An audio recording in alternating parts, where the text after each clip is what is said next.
Edgar, posso perguntar agora? Pode, pode. É, falando, né, eu queria saber, assim, da sua opinião, qual o papel das religiões para a humanidade? As religiões tiveram um papel educacional. Foi um papel de domar. O ser humano Doutrinário. era mais violento, ela não tinha visão nenhuma, não tinha sensibilidade apurada, ele era bruto. Então, a religião começou a impor o medo de Deus. O homem começou a ver as interrogações. Ele viu o sol nascer, que diabo de bola é aquela que clareia tudo, vem e some ali. Quando ela some, vem a outra bola, que é a lua. O homem começou... Hein? Então, o ser humano precisou de freios. E as religiões, o papel da religião foi esse. Tanto que a religião católica, que é a maior religião do mundo, ela, durante o século IV, V, VI, em que houve a Inquisição, eles matavam, torturavam, para impor o medo, para respeitar e cumprir as normas religiosas. Queimaram Joana d'Arc, Giordano Bruno, torturaram Galileu, queimaram Ptolomeu. Por quê? Quem tinha visões culturais diferentes da igreja era herege. O herege tinha que morrer. E hoje eles falam em Deus. A religião que crucificou Jesus, né? Hein? A religião é que crucificou Jesus. Foi. Não, ali não foi bem a religião. Jesus foi crucificado por causa de política. Foi a religião. Então, Carlos Renato. Vou perguntar. Edgar, pelo menos, eu tenho assistido frequentemente um conflito de ideias, eu posso até dizer assim, é algo que está muito na mídia atualmente, né? Um conflito entre criacionismo e ateísmo, onde ambos estão dentro do conflito de ideias, buscando levar, né, a informação de qual que é a verdadeira origem da humanidade. Então, tem a ciência e a cultura racional, ela vem no sentido de agregar esse valor de forma transcendental. Na sua opinião, né, qual que seria a melhor maneira para que a gente possa aproximar a cultura racional do campo científico, filosófico, teórico? Mudar a divulgação, mudar a propaganda. A propaganda é extremamente religiosa. Eu tenho amigos, professores, universitários, que falaram, eu leio o livro por sua causa e por causa do professor Clay. Mas o que falam do livro é coisa de maluco. Eu vou dar... O que esse guru fala, esse cara lá de Cuiabá, tinha que ser proibido ele falar. Tinha que ser proibido o que ele fala. Quer dizer, quem tem que tomar providência? É a dona Átila. Ela é inventariante do espólio do seu Manuel. Então, ela é administradora do patrimônio deixado pelo seu Manuel. O livro Universo de Kant é um patrimônio deixado pelo seu Manuel. Se estão deturpando, ela tinha a obrigação de ir procurar os meios legais para impedir. Mas ela não faz nada, eu não tenho poder para isso. Mas individualmente pode acontecer. A única coisa que eu posso fazer, eu faço. Critico, mostro o erro. Mas aí, o que aconteceu? Eles mandaram, os seguidores deles, nenhum deles me ouve. Me bloquearam em todos os grupos deles. O que eu posso fazer? Eles não querem saber da verdade. Entendeu? A cultura racional tem uma teoria, ela tem uma teoria bem interessante que é a origem da vida. E a teoria da cultura racional, ela tem observado que ela não consegue alcançar a mídia dentro do ponto de vista da informação que ela precisa ser chegada, da forma que ela tem que ser chegada, né? Então, você acha que se nós divulgarmos isso individualmente para que ela consiga atingir a mídia de alguma forma, pode acontecer também? Pode. Por exemplo, você quer ver uma coisa? Eu falo por mim. Muitos trabalhos na faculdade, principalmente na faculdade de psicologia, eu fiz com base no livro. Eu coloquei na cultura um dos homens mais cultos do Brasil. Sabe como? Com comportamento, com exemplo e o que eu falava, que foi o professor Cleiton. Ele foi meu professor na Faculdade de Direito, depois nos tornamos amigos por causa da divergência política que houve dentro da instituição, e eu era adversário dele e ficamos amigos. Então, pelo que eu conversava com ele, o que eu falava, ele, um homem extremamente culto, ele começou a ficar, onde é que tu aprendeu isso? Como é que você sabe disso? Como é que você fala isso? Aí eu peguei e dei o orelhão a ele, de presente. No orelhão, ele virou para mim e disse assim, eu quero conhecer seu Manel. Eu falei com o velho, meu velho. Era eu, Dalcídio também estudava lá, Dalcídio e Fernandinho faziam ciências contábeis, a esposa dele fazia administração de empresa. Então, eu peguei a turma que era leitora, que frequentava o retiro, e que estudava na Gama Filho. Aí fizemos um grupo e nós íamos conversar com ele. Então, a gente dava recado, ele começou a ficar impressionado com o que a gente conversava, sem falar na obra. Se você ver as palestras do professor Clay, tem no YouTube, na minha página, tem 2 dele. A da inauguração do pavilhão e uma que ele fez no DNR. Tem duas dele. Então, se você ver, o que nós temos que fazer é isso. Mas hoje eles fazem o contrário.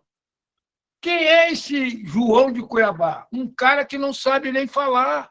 Ele orienta, os caras sai pela rua falando o que ele manda. Um cara que não sabe falar, qual é a mensagem que os seguidores dele levam para o povo? Horrível. Isso é que tem que acabar. Tem que mudar. Eu tenho a impressão, aquele negócio que a gente aprende com a cultura. Você pode duvidar até do que você vê. Você pode ver uma coisa e duvidar. Você pode estar tendo uma deturpação ocular e tal, mas o que tu sente, tu não pode duvidar. Eu estou sentindo que esse tipo de programa que o Marcelo criou, vai uma hora entrar alguém para fazer pergunta, que não é leitor, e que tem bagagem cultural, que tem nível. Numa dessa, se nós conquistarmos, ele entra, e ele entrando, ele traz. O professor Clay botou quase todo o corpo docente lendo o livro, só porque ele lia. Clay, você está lendo esse livro? Eu já ouvi falar uma religião. Não é religião, não. Aí a pessoa se interessa. Agora, do jeito que está sendo feita a propaganda, a tendência é ir cada vez mais para baixo, infelizmente. A ordem agora é Sandro Balbino, depois A Luciene. Adilson Pereira, e o próximo será uma pergunta que a Mohana Rodrigues falar. E aí depois eu te passo a palavra, só por questão de ordem, Otacílio. Então, Sandro pode fazer suas argumentações. Bom, boa noite a todos. Marcelo, muito obrigado pelo convite. Poder participar desse trabalho de você é um privilégio, uma honra. Quero Quero cumprimentar a todos, em especial o doutor Edgar, que está respondendo nossas perguntas nessa sabatina.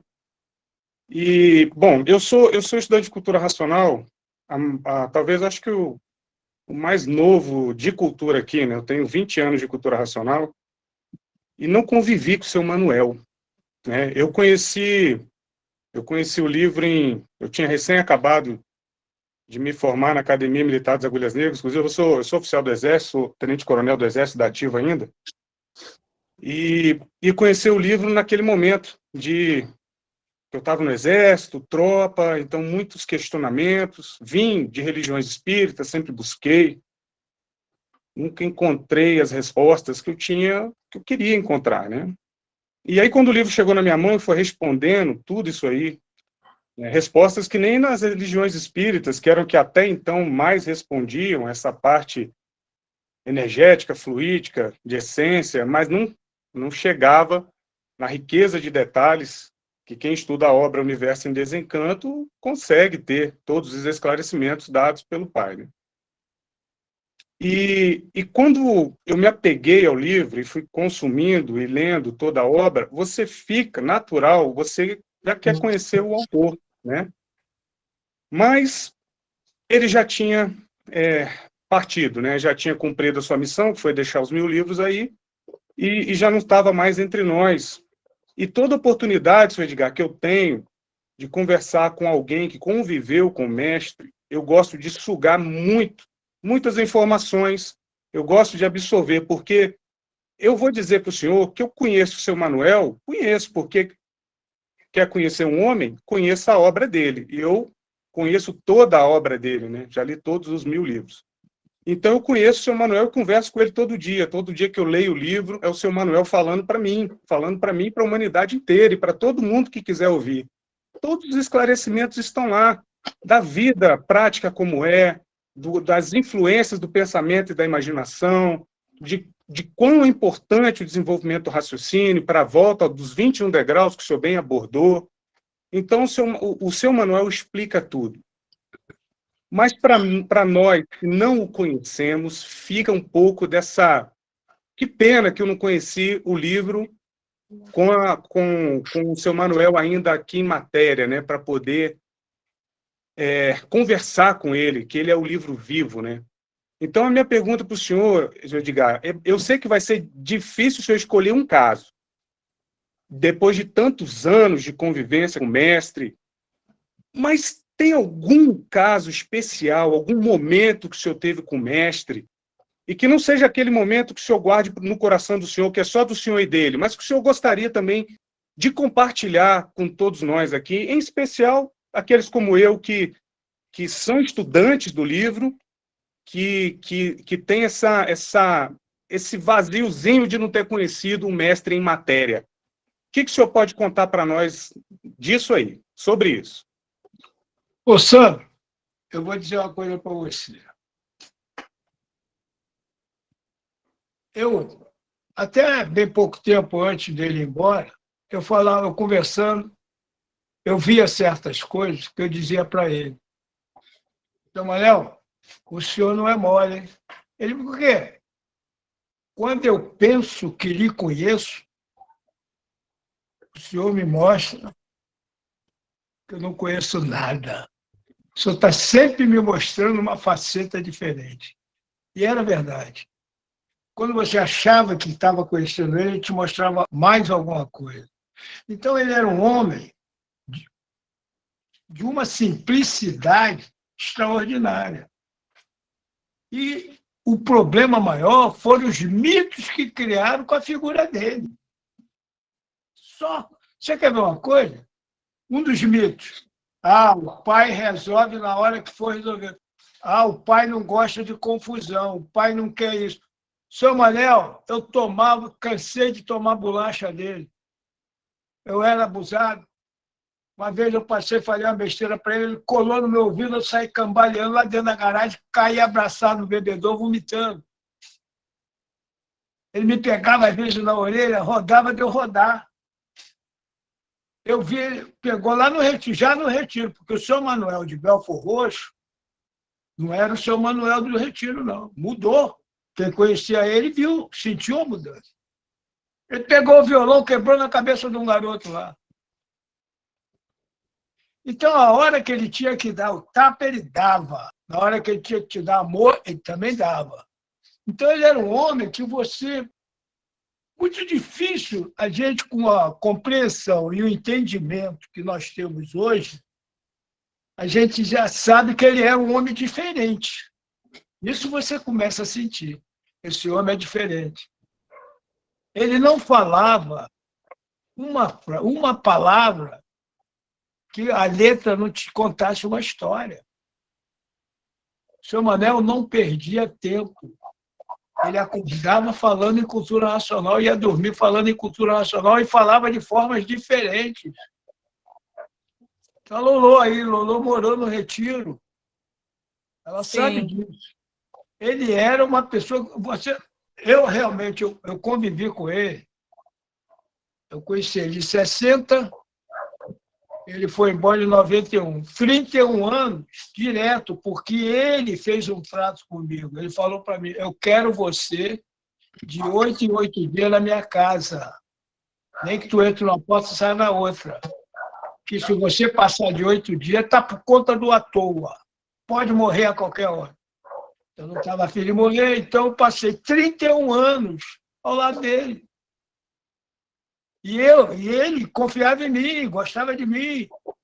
Qualquer coisa, chama ele negar. Ele faz isso para mim. Chama ele negar, faz isso para mim, vai ver isso para mim.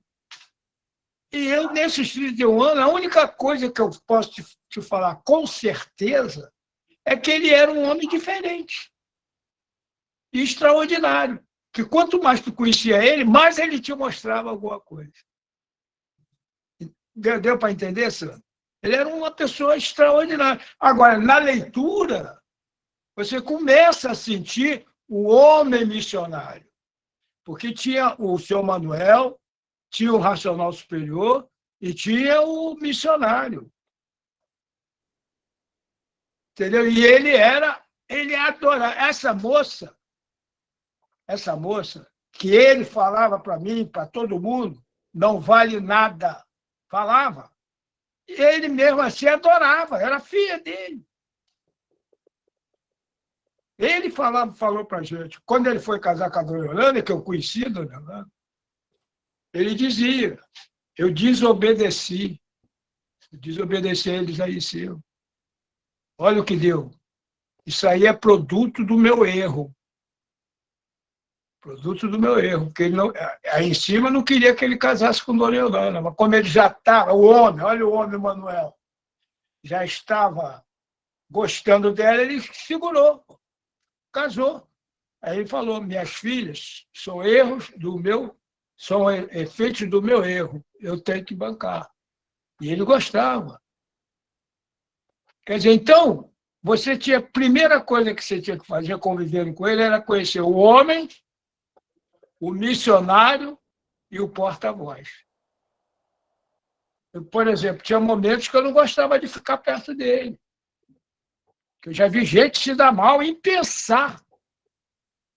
Teve uma moça, que a autoridade que estava perto do seu Manel deu uma bronca nela. Não sei o que ela fez. Mas aí terminou falando assim, em vez de xingar sua filha disso ou alguma coisa, falou assim, sua cara de maracujá amassado. Falou isso. Para chamar ela de feia, qualquer coisa. Ela pensou. Cara de maracujá, coisa nenhuma. Ele já estava indo embora, virou e falou assim, você não acha que é? Então você vai ver. A moça chegou em casa, deu um troço na cabeça dela, ela jogou 1 litro de álcool em cima e está com fogo. Imagina como ficou o rosto dela. Cara de maracujá amassado. Ela ficou assim 1 ano. 1 ano depois, ela chegou lá, ele deu um pote para ela, falou, isso foi um creme que eu fiz para você. Todo dia você passa. Em 2 meses, a menina ficou mais bonita do que era, mas passou 1 ano de castigo. Então, às vezes, eu ficava preocupado. Era perigoso pensar. Eu entendia ele por causa do seguinte, ele me colocou 3 tipos de forma de me chamar. Ele me chamava Edgar, eu já botava a orelha em pé. Rato de cartório, eu já achava engraçado. Aí eu já sabia que era uma autoridade brincalhona. Ou quando ele me chamava... Qual era o outro nome? Quase como se fosse meu filho. Aí eu sabia que era o velho, que era ele, o Manuel, uma pessoa. Então você começa a perceber isso, mas ele, a cada momento, ele estava te mostrando uma coisa diferente. Agora, era uma figura extraordinária, espetacular. Se você, sendo inteligente, e refletindo em cima do que ele falava, você tinha aulas com ele diárias. Entendeu? Ele era um espetáculo de pessoa, mas muito difícil da gente dizer. Ele era assim. Eu não conheci ninguém que pudesse falar isso. Nem a família. Porque se essas meninas soubessem que ele era, não faziam o que estão fazendo. E não faziam com ele o que fizeram. Tá ok, Sandro? Deu para te explicar? Depois, Marcelo, me coloca na lista aí, tá?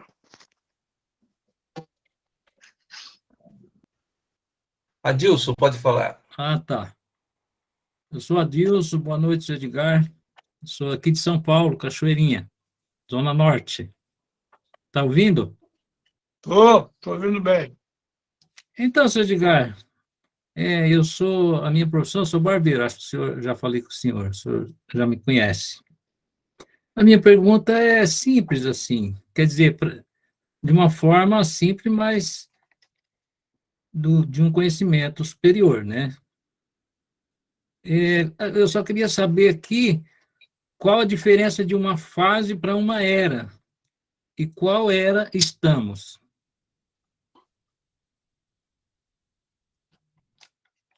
A fase, eu vejo a fase como uma mudança radical. E vejo a era como o período da fase. Deu para entender, meu? Olha só, a fase, por exemplo, mudou, como todo mundo fala, 35 mudou a fase. Não mudou em 35. Ela mudou muito antes, muito lá atrás. Jesus era porta-voz.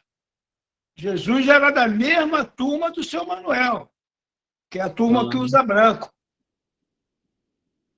Moisés era de outra turma, a turma que usa amarelo. As 7 cores do arco-íris. Sei. Então, a fase, quando veio Jesus, tu vê que Jesus mudou, inclusive, a numeração do ano. O mundo hoje é conhecido antes de Cristo e depois de Cristo. Então, a fase mudou na era de Cristo. De Cristo. Houve uma mudança, tanto que hoje nós estamos 2022 anos depois de Cristo. Certo. Então, a fase mudou ali. Mas a era é esses 2022 anos que a humanidade está vivendo. Então, não foi em 1935, é uma mudança que houve... Não, em 1935 é quando o velho começou, porque o velho teve que fazer uma preparação.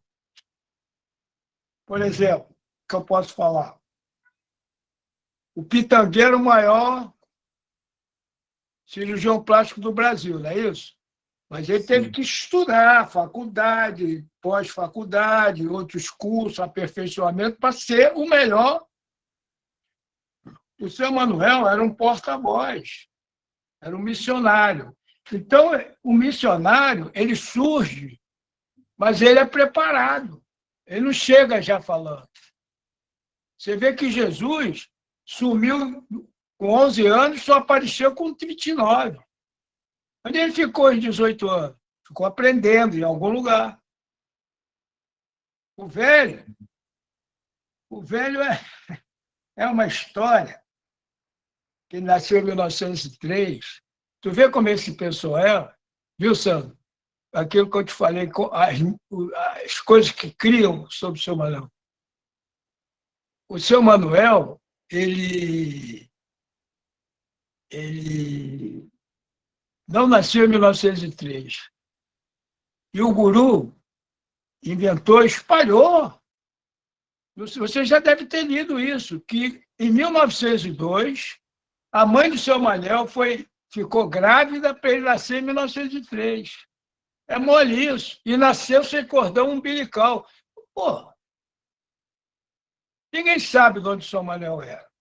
Eu sei que ele veio para o Rio, da Bahia. Ele estava em Ilhéus, quando ele conheceu o seu Chico. Vocês já ouviram falar no seu Chico? Conheceram o seu Chico? O seu Chico veio com ele para o Rio, os dois.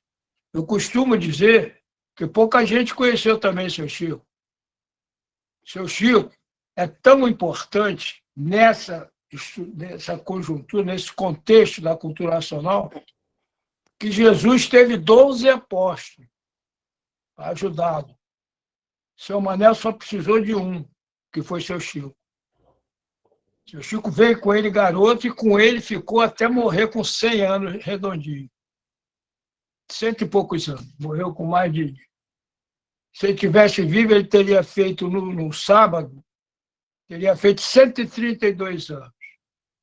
Quer dizer, então, as pessoas criam muito mito. Então, você vai ver que uma era é um período, por exemplo, a fase, vou dar um exemplo político que talvez seja mais fácil de eu me explicar. Getúlio Vargas deu um golpe de Estado em 1930.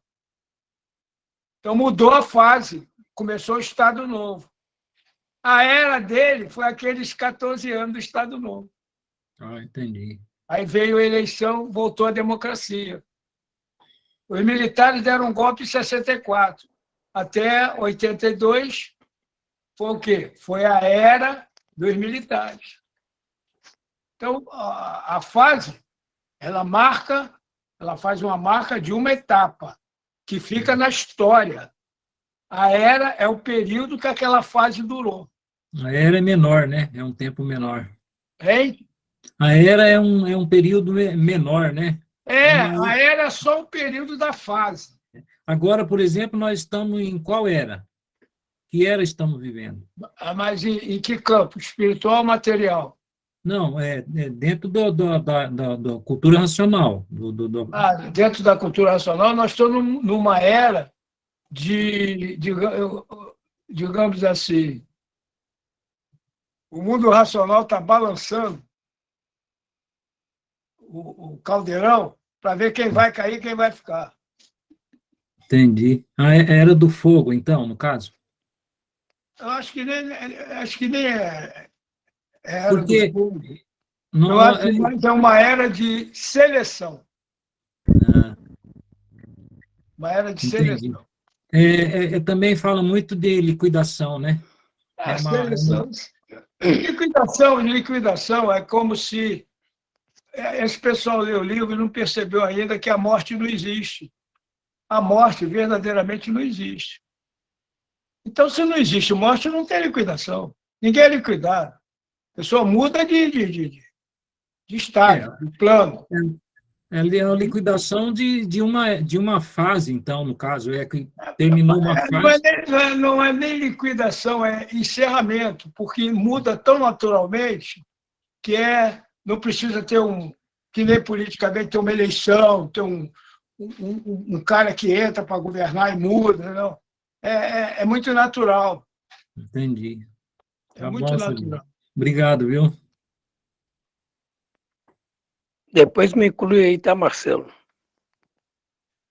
Só um pouquinho, Marcelo, Tranquilo. Marcelo Carneiro. Eu tenho umas indicações aqui de uma menina que já faz tempo, né, que está perguntando, a Mohana Rodrigues. Ela pergunta: Edgar, você disse que a forma de divulgação tem que mudar. Qual a melhor forma? Como deve ser feita? Segunda pergunta. Gostaria de saber também o que acha da divulgação nas ruas com a banda da cultura racional. Terceira e última, suponho que eu não fosse estudante de cultura racional, eu te perguntasse o que é o livro Universo em Desencanto, como você me responderia? Faça essa pergunta acima para entender a forma de divulgar o livro. Ó,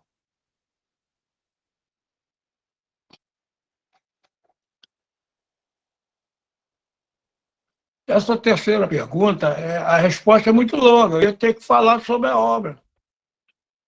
E a obra, ela é muito eclética. Ela tem muitos ramos para você abordar, falar e conversar. Eu, pelo menos, eu gosto de fazer a divulgação conversando com as pessoas sobre os assuntos do cotidiano. E a cada assunto, aí sim eu injeto alguma coisa da cultura, esperando a pessoa, mas como é que tu sabe disso? Aí eu entro com a cultura propriamente dita. Entendeu? As outras duas qual foram? Vem, Marcelo. A primeira pergunta seria a forma de divulgação. Qual a melhor forma que deve ser feita? Aí tem bastante, tem muitas. Tem muitas. Pode ser, quando o velho falou que a divulgação devia ser feita de todas as formas, de toda maneira, de todos os modos, muita gente entendeu como se fosse baderna. Fazer de qualquer jeito, não é assim. O que ele quis falar é o seguinte: todas as formas, todas as maneiras, todos os modos. A propaganda televisiva é uma forma, a propaganda no jornal é uma maneira, a propaganda radiofônica é um jeito. Entendeu? Quer dizer, então, existem várias formas.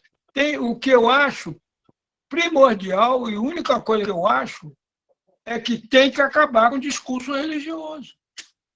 De salvação, de melhora, de ajuda da vida, ajuda a viver, que vai botar a pessoa rica, etc, etc. A única coisa que eu combato é isso. Agora, fazer de uma forma acompanhando o crescimento da sociedade. A sociedade de hoje não lê o que se lia há 100 anos atrás. Você quer ver uma das coisas que eu acho mais nociva dentro das propagandas? É falar em 1000 livros. Nós vivemos numa sociedade que não lê um livro por ano. Uma pessoa. Para ler um livro por ano já é muito. Então, tu vai falar em 1000 livros para essa sociedade e já vira as costas. Ninguém quer saber. E isso foi criado no Retiro. E o velho não pode fazer nada. Como eu disse, aquele negócio, ele não pode se meter na sentença que foi dada, que nós estamos cumprindo. Acharam que se dissesse que seu Manuel escreveu 1000 livros, o mundo todo vinha pegar ele no colo para saber que 1000 livros é esse.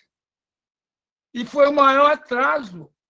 E pior, não são 1000 livros, são 21. Porque fascículo não é livro. O fascículo pode ser escrito por qualquer pessoa. Qualquer um de nós aqui pode escrever um fascículo. Eu estava com vontade de escrever, estou com vontade de escrever um fascículo sobre livre-arbítrio. Agora, o livro não. O livro tem o seu autor. Uma vírgula, só o autor que pode mudar. Agora, fascículo de esclarecimento, de entendimento, de percepção de A, de B, de interpretação de A, de B ou C, nós aqui temos que escrever. Então, a obra são 21 livros. Aí inventaram 1000 livros. Esses fascículos, São Manuel, praticamente, o Racional não escreveu nenhum. Isso eu falo, estou cansado de falar. São Manuel escreveu vários. O Racional Superior, depois do 21 volume, não ditou mais nada, só acompanhava o velho. Só dava assistência ao velho. Porque a obra são 21. Outra pergunta, Edgar. Gostaria de saber também o que acha da divulgação nas ruas com a banda da cultura racional. É o que fazem hoje. Já está virando chacota. Tem gente que fala aí, como é que é? Eu já ouvi. A Testemunha de Jeová criou um uniforme agora. E Vem aquele pessoal daquela religião de branco para vender livro. É o que falam. E agora você já viu banda com violino? Meu Deus, banda marcial é instrumento de sopro e de marcação só. Tem banda aí que tem violino. Se a pessoa estiver marchando, vai tocar marchando assim. Como é que ela vai olhar? Tem banda aí carregando violoncelo. Então, você vê as pessoas como ficam inventando. Você quer ver outra propaganda? Ô, Sandro, eu ia falar com você, esqueci. Você é oficial do Exército, o senhor Manel tinha o compadre dele era marechal. Você vê os dois conversando, você se morria de rir. Mas o... Eu soube, senhor Edgar, da simpatia que o senhor Manuel tinha pelas Forças Armadas, né? Eu soube ele gostava. E você quer ver uma coisa? Eu ia falar sobre o negócio de banda. Agora eu perdi. Foi interromper, perdi. Daqui a pouco posso dar uma observação, concordando com o que o senhor falou aí sobre divulgação, né? Sandro, guarda esse senhor, joga ele na lata do lixo. Eu sou um menino ainda. Sou um menino de 80 anos, mas sou um menino. É verdade. Aí, Edgar, então, vou chamar de Edgar, então. Claro. Eu tenho esse prazer, né? Você falou, e eu concordo plenamente, que a melhor forma de divulgação é o próprio conhecimento, né?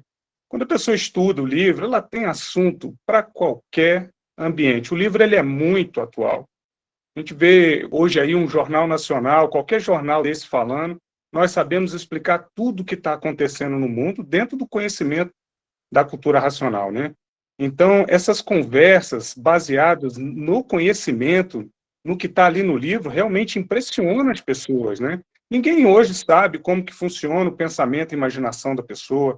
Ninguém sabe que o ser humano é um centro astrológico que capta todas as influências do espaço e por quê, e como se livrar disso através do desenvolvimento do raciocínio, que é o equilíbrio em todas as partes da vida, né? Então, é o saber que faz o bem viver. Então, toda vez que nós divulgamos a cultura racional baseado no conhecimento, nós sempre temos muito sucesso na divulgação do livro, isso é impressionante. E juntando também com as novas formas de divulgar, que você falou, nesses meios, como o Marcelo está fazendo esse meio de divulgação aqui, ele é muito importante, tem um alcance absurdo. Há poucos anos nós fizemos uma conferência na UNB e fiquei muito feliz que o auditório ficou lotado, foram mais ou menos uns 200 estudantes que assistiram à conferência, né? Só que gravaram e colocaram no YouTube, e a última vez que eu olhei tinha mais de 5.000 visualizações. Olha o alcance, né, que esses meios eletrônicos causam, assim, então, de divulgação. Então, somado conhecimento adquirido no estudo do livro, com esses meios eletrônicos, eu acho que é uma boa forma de divulgação. Então, é uma forma moderna de nós levarmos o conhecimento, porque o São Manuel fez para a humanidade, então tem que ter algo que alcance a humanidade, né? E a internet hoje está como sendo uma ferramenta fantástica. Extraordinária, fantástica. Você quer ver uma coisa? A própria ciência está fazendo questionamentos que têm resposta na cultura racional. Você quer ver uma coisa? Um questionamento que a ciência está fazendo é sobre o Big Bang. O Big Bang é uma teoria que tem mais de 100 anos, como a criação do universo. Eu tinha minhas dúvidas, inclusive com relação a quando eu comecei a ler a obra. Por quê? O cientista diz que o Big Bang foi um átomo, quer dizer, um polo que explodiu e está em expansão até hoje. Olha, todos nós sabemos que para que haja a explosão tem que ser a junção de dois polos opostos. Então, a cultura racional tem a resposta mais precisa, que foi a parte da planície, que deu origem à parte que virou goma e à parte que virou terra, a água. a goma ficou fina, virou água, a água penetrou na Terra, então houve dois encontros de dois polos opostos, provocou a explosão que veio o universo. Então, nós temos na cultura nacional mais esclarecimento para informar e chamar os cientistas. Vem cá, por que você não estuda aqui? Olha aqui são dois polos. Como é que você quer que prevaleça uma teoria que um polo só? Você pega na sua casa um fio, pega um lado, você pode botar ele onde você quiser, não vai ter explosão. Mas se tu juntar o positivo com o negativo, dá explosão. Dá o curto-circuito. A própria ciência tem isso. Não, e o que o senhor que você ou não, você está falando, né? É muito importante, o pessoal que está assistindo, que é estudante, principalmente quem está começando, para entender a riqueza que ele tem na mão, que é esse conhecimento, que nem o mais adiantado cientista do mundo, que não conhece cultura racional, não sabe nem de onde veio. Então, às vezes, a pessoa está ali humilde no canto dela, nem se ela tivesse noção do tesouro que ela tem na mão, ela ia, sim, poder entrar no conhecimento e absorver tudo que ela precisa dali. Porque é só ela parar para pensar nisso. Nem o cientista mais desenvolvido do mundo sabe a origem dele, sabe que veio do mundo racional, sabe da planície e da resina, não sabe de nada. E está tudo no conhecimento. Então, por mais humilde que a pessoa seja, está lá, inclusive o pai fez o livro justamente nessa linguagem que é para abranger a todos, né? Então, ele consegue colocar o conhecimento numa linguagem simples, mas a grandiosidade dele não está no floreio da linguagem, porque ela é simples. Está no conteúdo. A envergadura da cultura racional está no seu conteúdo. Olha que maravilhoso, o conhecimento mais democrático, que te dá uma envergadura fantástica numa linguagem pequena. É para todos nós. Então, é para a pessoa realmente sentir o tesouro que ela tem na mão, né? O grande problema da obra, não sei, eu acho que vocês todos já sentiram isso. Eu sinto até hoje. Você lê alguma coisa. Se você não anotar, aí você vai conversar comigo, pô, eu vi isso assim, aonde? Aí você vai pegar o livro para me mostrar, tu não acha. Você observou isso? Não sei se com os outros acontece, isso comigo acontece toda hora. Eu vou procurar, mas, pô, eu li isso aqui. Aí, quando eu menos espero, estou lendo, eu acho. É impressionante, é impressionante. Essa obra é muito, e ela é muito cíclica. E eu combato determinadas propagandas, por exemplo, essa propaganda de rádio. Essa propaganda de rádio atrapalha. Por quê? O próprio Racional diz, está escrito textualmente na obra. O redígio racional não é igual ao de vocês. Vocês começam o assunto, vai até o fim. O redígio racional é intercalado com outros assuntos. Ora, aí você vai e faz um programa de rádio lendo uma mensagem. Se a mensagem é intercalada de vários assuntos, o cara vai ouvir a mensagem no rádio, vai entender o quê? Quem vai entender é quem tem o livro e vai lendo, porque lá no final ele responde a um questionamento cada início. A obra é assim, ela é viva, ela está sempre se movimentando. Então, para que essa propaganda em rádio? Quem ouve não entende. Porque o Racional vem falando, digamos, por exemplo, ele vem falando sobre política. Aí, daqui a pouco, na mesma lição, ele já muda, começa a falar em geografia. Aí, na mesma, já começa a falar em matemática. Aí, daqui a pouco, volta para a política. Aí, vai falar em história. Quer dizer, você vai ter que ler o livro todo para ter uma percepção daquela jogada, digamos assim, e que vai ser respondida com a continuidade dos outros volumes. Então, para que essa propaganda em rádio? As pessoas dizem coisa de maluco, ninguém entende. Aí vem a vaidade, porque também tem a vaidade. A vaidade, então, é a pior de todas. Vem a vaidade e faz o seguinte: o cara não sabe falar, o cara não sabe ler, mas quer estar lá de frente a cama para aparecer na televisão, na rede social, falando. Tem um programa aí que são três rapazes que falam, eles não sabem ler direito. A pontuação deles é péssima. E eles falam, eles lêem a mensagem, eu fico ouvindo, não, já mudou de assunto nacional. Quem não conhece não vai entender. Então, aí tem que mudar essa propaganda. A propaganda tem que ter uma modernização. Ô, senhor Rodrigo, eu me respondi, senhor Rodrigo? Adilson, Senhor Adilson, só um minuto, Edgar.